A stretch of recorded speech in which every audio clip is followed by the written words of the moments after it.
اچھا پہلی درسگاہ کا استاد خراب ہو تب اس میں آگے جتنا مرضی بندہ پڑھتا رہے اس کا تو فائدہ ہی کوئی نہیں ہے, وہ شاگرد جو ہے نالائق رہے گا. یہ موبائل دیکھنے یہ بچوں کا نہیں ہے, ماں اپنی جان بچاتی ہیں, کیا ضرورت ہے اس کو لگے رہے یہ لگا رہے موبائل دیکھنے اور ہم ادھر ادھر بیٹھے رہے یا گپیں لگاتے رہے.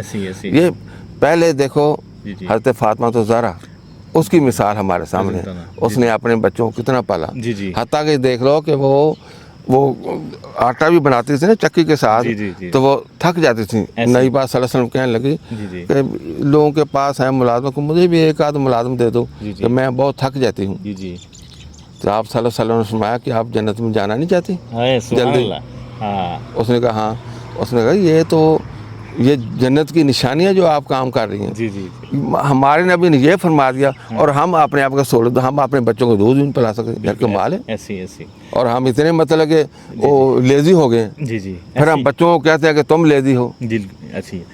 اچھا انکل جی, یہ بڑا اس ہماری سوسائٹی کا المیہ ہے. شروعات کہاں سے ہوگی, یہ سوسائٹی کس طرح ٹھیک ہوگی, ہماری جو جنریشن آگے والی آنے والی ہے, اس کی اصلاح کے لیے ہمیں دوسرا گورنمنٹ کو کیا کرنا چاہیے, یا عوام کو ینگسٹر کو جو نا پارکس کے اندر لانے کے لیے کیا کرنا چاہیے؟ آپ کوئی ٹپس اینڈ ٹرکس بتا دیں. دیکھو جی میرے لیے تو بہت آسان ہے. والدہ ماشاء اللہ صبح نماز پڑھے جب پڑھتی ہیں, اور اس کے بعد کوشش کرے کہ بچوں کو بھی اٹھائے, بالکل وہ بھی تھوڑا بہت کلمہ پڑھ لیں. اور پھر ضرورت یہ ہے کہ ماں بھی خود سیر کرنے آئے.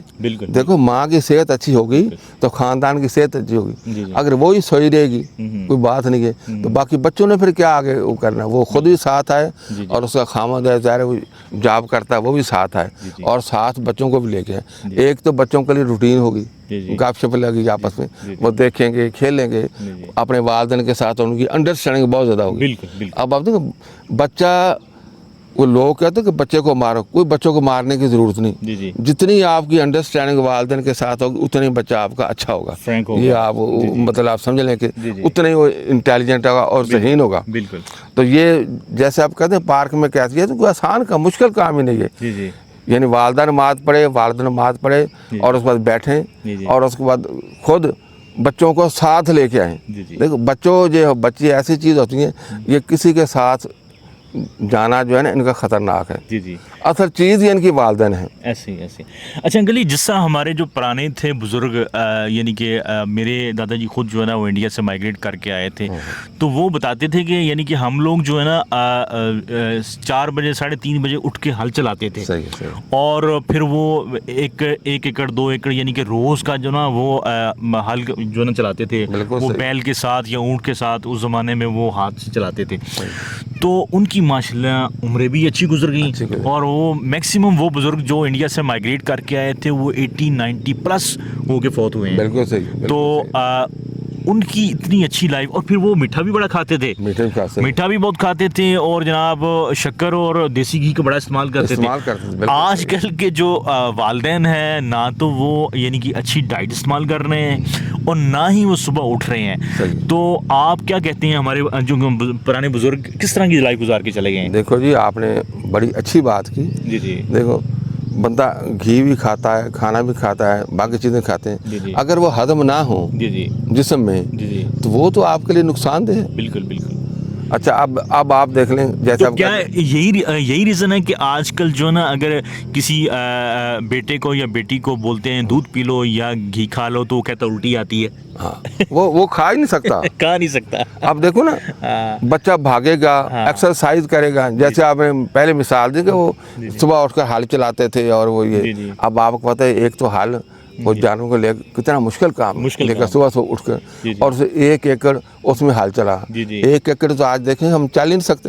اور ہل چلانا اگر وہ پرانے زمانے کے لوگوں کو آپ دیکھیں گے کتنا مشکل تھا. اس میں ان کی ایکسرسائز کتنی تھی, اور اس کے بعد وہ لسی جو تھی آپ کو پتہ ہے وہ پی جاتے تھے کافی. اچھا دودھ بھی وہ بڑے خوش جگہ پیتے تھے, اور روٹی کی اتنی ضرورت نہیں تھی کہ وہ اس کے اوپر گھی لگائیں اس کو بناتے رہیں. وہ روٹی جیسے اگر اچار ہو, دیکھو آم کا اچار یہ ہر ایک نے اپنے گھر میں ڈالا, اس کی کتنی طاقت, اس سے کھانا کھا لیتے تھے. یعنی ان میں سادہ غذائیں ان میں ہاں, لیکن ان میں زیادہ ادھر ادھر کی باتیں نہیں تھیں وہ کرتے. اور پھر اصل چیز ہے کہ وہ اللہ کا نام بھی لیتے تھے, اللہ کا نام بھی لیتے, ہاں جی, تلاوت بھی کرتے تھے تلاوت, صبح اٹھ کے. ہاں. جی جی. تو یہ سارا کام وہ کرتے. آج ہم ان چیزوں سے بہت دور ہیں. انکل جی ایک آخری نصیحت ہماری جنریشن کے لیے, ایک آخری نصیحت آپ کیا کہیں گے ہماری جنریشن کے نام, کوئی اچھی سی نصیحت کر دیں.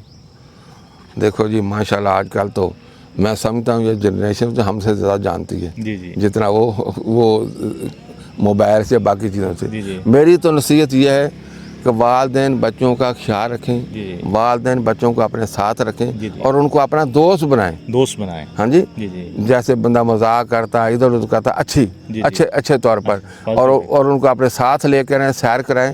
آپ دیکھیں گے وہی بچے جن کو آپ کہیں وہ بہت انٹیلیجنٹ ہوں گے کلاس میں بھی, اور اچھے نمبر انشاءاللہ وہ پاس جی. Uncle ji thank you so much, آپ نے اپنا قیمتی ٹائم دیا. انکل کی ہم نیکسٹ ویڈیو انشاءاللہ ان کی بایوگرافی کے بارے میں بنائیں گے.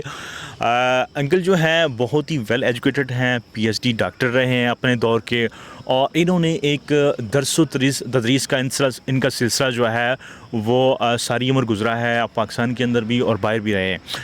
ان کی ایک مکمل کمپلیٹ بایوگرافی ویڈیو ہم انشاءاللہ بنا کے اسی یوٹیوب چینل کے اوپر نشر کریں گے.